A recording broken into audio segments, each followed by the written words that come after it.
to dissuade Vladimir Putin from ever using a nuclear weapon?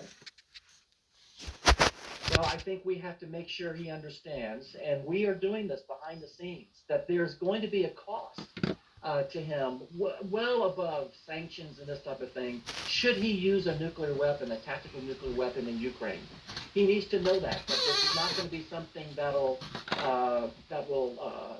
upset the West and divide the West and make the U.S. pull away, make us all afraid. That if anything, this is going to make us even more determined to help Ukraine. And it's going to make the Ukrainians even more determined to fight the Russians. That this weapon will not be effective on a battlefield at all. And if anything, it will strengthen the fortitude of those that are facing Russia down and helping Ukraine. He needs to know that so he doesn't miscalculate and think that if he does use a weapon like that he can split off the West or that he can scare the Ukrainians. We have to make sure he knows that that will not happen and that he will pay a price. It's interesting because President Biden spoke with one of our anchors, Jake Tapper, and he said that he believed ultimately that Putin was a rational actor. And when I heard him say that, I wondered what evidence that was based on. What evidence is there that Putin is indeed rational?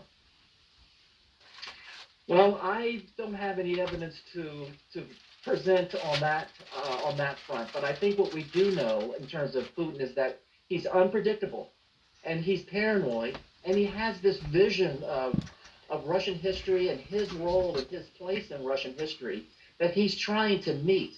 So rationality aside, whether he's rational or not doesn't matter as much as this paranoia and this vision of himself as a Russian hero putting together the old empire.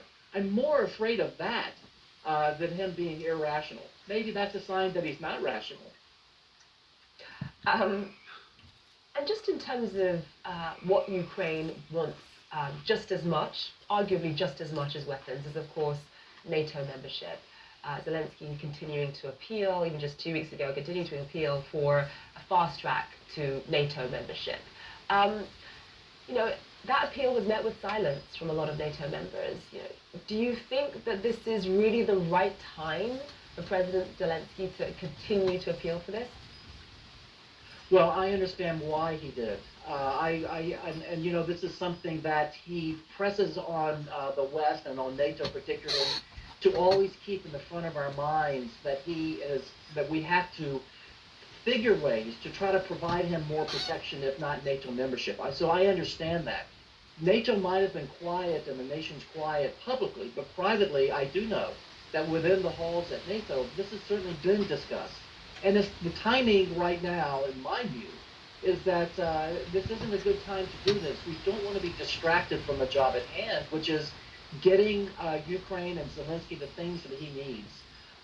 If there was to be a vote on NATO and NATO were to have endless meetings about what to do, that's not what we want NATO to be doing now. We want the allies to be focused on defending Ukraine, and let's deal with membership later.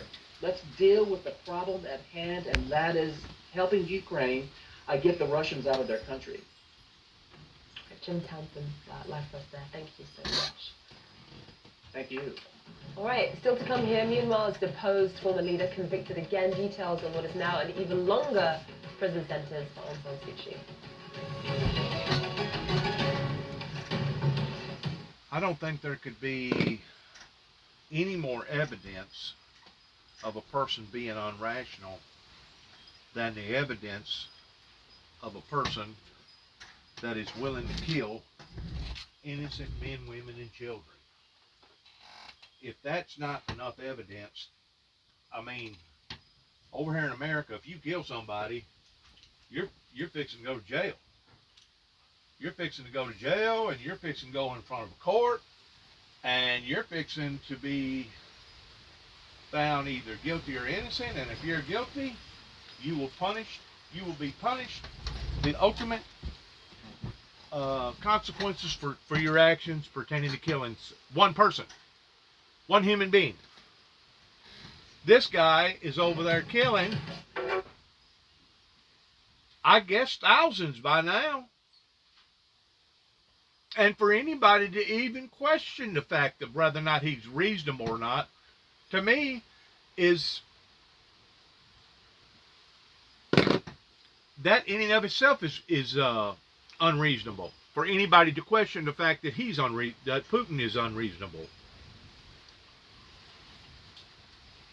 I don't know where the bigwigs is trying to go with all this,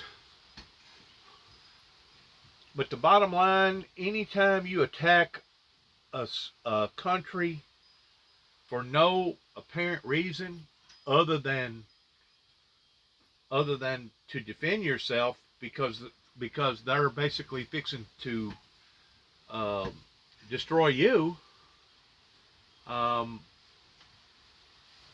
it's unjustifiable.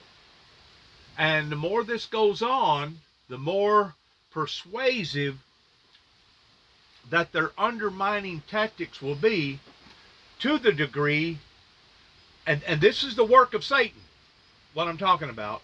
Eventually, they'll turn it around and they'll make it look as if the Ukrainians either started it or the Ukrainians had it coming. Kind of like the bridge that blowed up a couple days ago.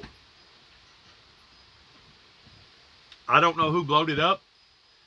I know all is supposed to be fair in love and war, looking at the war strategy syndrome of all of it.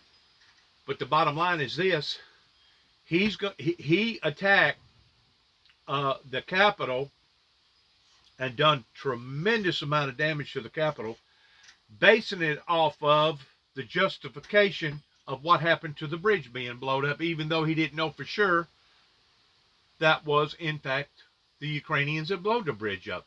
More than likely, it probably was. But once more, who's the guy that throwed the first lick? Who's the bully in the bullpen? Who is the David and the Goliath here? I mean, it's not a matter of perspective. It's a matter of common sense whenever you can look at somebody as crazy as this, that's willing to kill men, women, and children, attack schools, hospitals, blow up any and everything towards turning the land into a wasteland, and to even think that you're considering towards whether or not this guy is reasonable or not. That in and of itself is unreasonable. Good luck to all of us as this war progressively gets worse and worse and worse. Right here at the ending part of COVID, that's only going to add that much more pain and misery and sorrow into people's lives. And of course, now that Saudi Arabia is getting involved, they're going to try to weaponize petroleum energy. That's exactly what they have in mind of doing. They're going to try to weaponize petroleum energy to the degree that we will see thousands of lives either suffering or become deceased this winter because of it. And we're discussing whether or not this guy's reasonable or not. Good luck to all of us. Shalom.